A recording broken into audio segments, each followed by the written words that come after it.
with real news and real revelations about President Trump, that he knew about the then-secret whistleblower complaint when he infamously made a change in his Ukraine plot and released that country's military aid.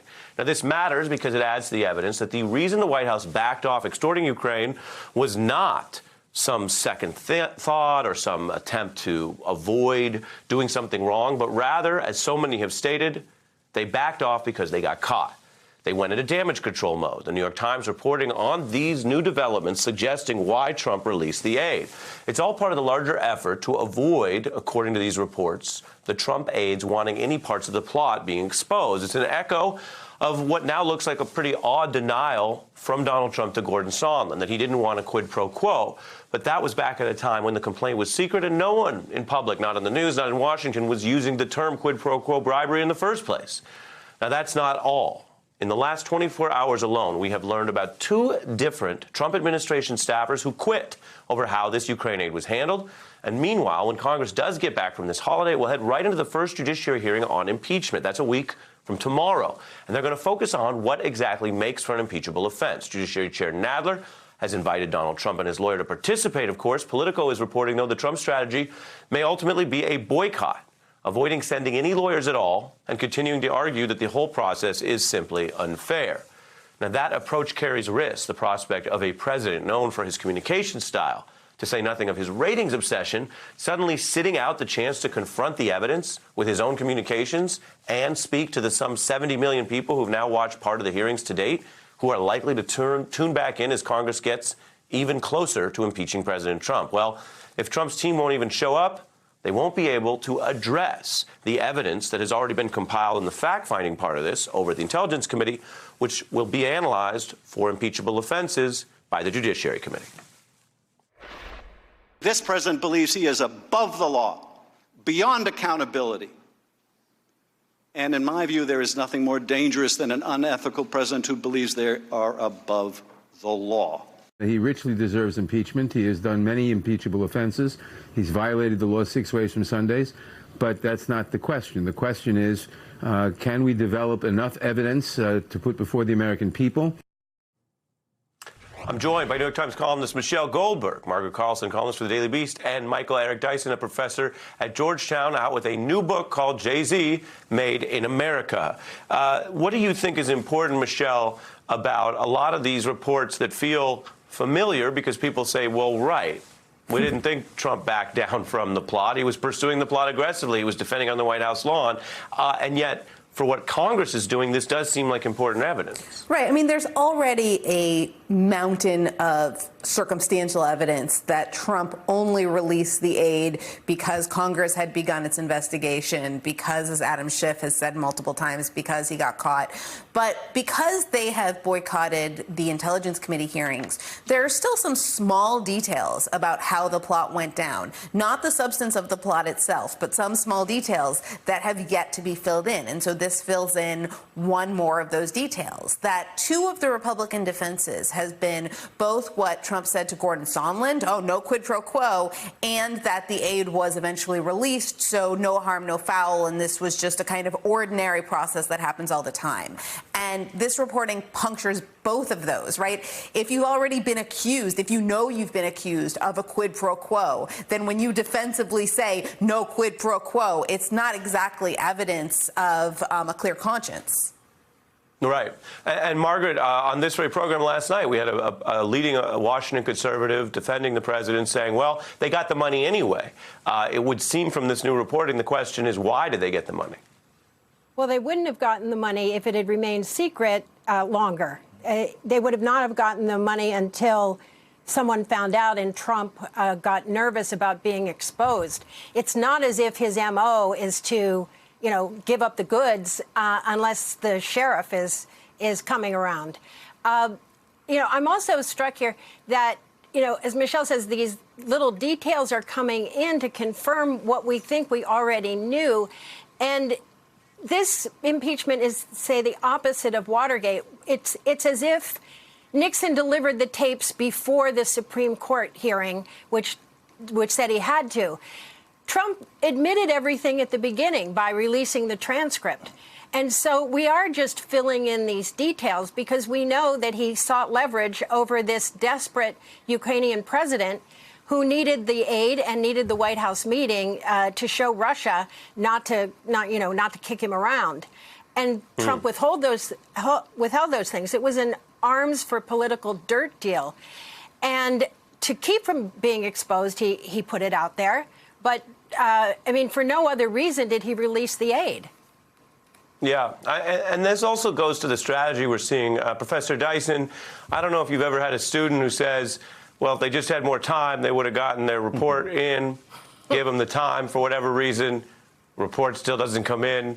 I want to play for folks as a fact check. Donald Trump today, we reported saying, oh, maybe they won't send the lawyers at all. This was one of his prime complaints about the whole process up until they opened the door. Take a look. These crooked politicians not giving us due process, not giving us lawyers. We weren't allowed any rights. Tampering is when a guy like Shifty Schiff doesn't let us have lawyers. The bottom line is all of those witnesses, they're all Shifty Schiffs. Don't forget, there was no due process. You can't have lawyers. And yet you can have lawyers, Professor. Yeah, he's stuck in 80s hip-hop with the Shifty Schiff, Melly Mel kind of nomenclature there. My late great friend, Johnny Cochran comes to mind. If you cannot extort, you must proceed to abort. This is what happened. You couldn't extract the concession from the president successfully because it was not done secretively. And as a result of that, the potential exposure forced his hand. And then the generation of these excuses is par for the course, but it does show the level of mendacity and complicity that has been generated around this entire case. And we're being told up is down. This is an Orwellian loosen of the anchors of language. Like, stuff doesn't mean what it's supposed to mean. And the purpose of these political forces that are holding him to account, that are in Congress, is to make sure that words mean something, that the historic legacy of the Constitution is held forth, and that people have common sense explanations for why this president has done the kinds of things that he's done. And I think once we, really barrel down on this and then get to the heart of the matter, to mix metaphors, the issue here is, are we capable of finally announcing through circumstantial evidence, through the asterisks that legal, courts make when they say, look, it can't all be somebody saw it directly. But when you talk about the mountain of evidence, as Michelle Goldberg did, it's pretty clear that what is happening here has happened. And now we're getting the drip, drip, drip of the final details that make sure and make it plain that this is what occurred. Yeah, and you can mix metaphors anytime you want, Professor. Your mixed metaphors are welcome here. Margaret, this also goes to a process that the House has been bearing down on quite seriously, and the president is all over the place. And so in the Clinton example we've shown, you had the lawyers come in, and it did add to the quantum of evidence for the public if you take this seriously. Here's a Democratic member of Congress basically saying that you still can't take the boycott threat seriously because you never know what they're going to do at this Trump White House till the day of. Take a look. I'd never make the mistake of speaking for the president or his counsel, and I think it's well established that it's unpredictable. They've initially sent out signals that they may not. I would encourage him to participate, to let the American people see his side, let them ask questions. It will be interesting to see. We're supposed to know by Sunday. Sunday evening is the deadline that the chairman I don't believe gave, in deadlines until we're actually sitting in that hearing. Margaret? Ari, in this case, I agree with Debbie, he is unpredictable. In this case, he may prefer that Jim Jordan be defending him and not have there's no lawyer I know other than Rudy Giuliani who's going to go as far as Jim Jordan will go in defending Trump. So a lawyer might hold Trump's defense back. So this may be one which he follows through. And, he wants to mock the system. He doesn't want to dignify it. And so in that regard, he might not send a lawyer. I mean, he wants to be at a rally leading a chant that the children can't watch, that I'm not going to quote since it's Thanksgiving. But, he has no respect for Congress, a co-equal branch of government, and he wants to show it every way he can. And, you know, his impulse control is so slight, he may deprive himself of a lawyer in order to do that. Michelle? Well, I mean, I actually think that it's probably, you know, from his own narrow, self-interested point of view, which is Trump can only kind of succeed to the extent that institutions that constrain him are discredited. It probably makes sense for him to do exactly what Margaret just said he's going to do, right? To let Jim Jordan be the slobbering attack dog, you know, kind of let Jim Jordan go all in on bad faith and misinformation and hold himself aloof and pretend to the kind of people who go to his rallies or people who watch Fox News that this is such an illegitimate process that he can't possibly participate in it. Because the only way that Donald Trump has been able to last as long as he has lasted is to sow doubt about all of the institutions of American democracy and the rule of law.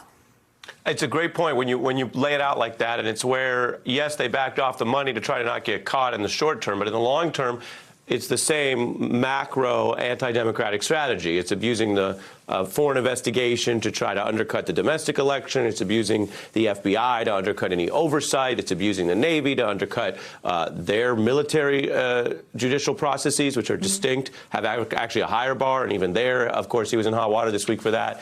And then ultimately, as you say, trying to undercut a Congress that has rules, that it was seen this before, and that provides a mechanism. I want to put up, before I let you go, the numbers we have, because there are signs the public doesn't buy it. 50% of the American public now saying Trump should be impeached and removed from office, and that's before you even get to looking at what the articles of impeachment out of the Judiciary Committee. With the 30 seconds I have left, Professor, anything you want to say about your brand new book and why it's relevant today in this world we live in to viewers who might not be as a hardcore of a Sean Carter fan as you or I? Well, Jay-Z said, I would write it if you could get it, but being intricate will get you wood. Critics on the internet, they're like, you should spit it. I'm saying you should buy it. That's good business. It's good business for his lyrics. It's good business for my books. And it's good business for Donald Trump if he could take a look at that book and see what happens when a hustler becomes empowered to speak his mind and amplify the worst instincts of American culture before getting redeemed. Wow. He did fit it all in. Consider the metaphors mixed and remixed. Professor Margaret Carlson, Michelle Goldberg, a happy Thanksgiving to each of you. Hey, I'm Ari Melber from MSNBC. You can see more of our videos right here, or better yet, subscribe to our YouTube channel below. You could have been anywhere in the world, but you're here with us, and we appreciate that.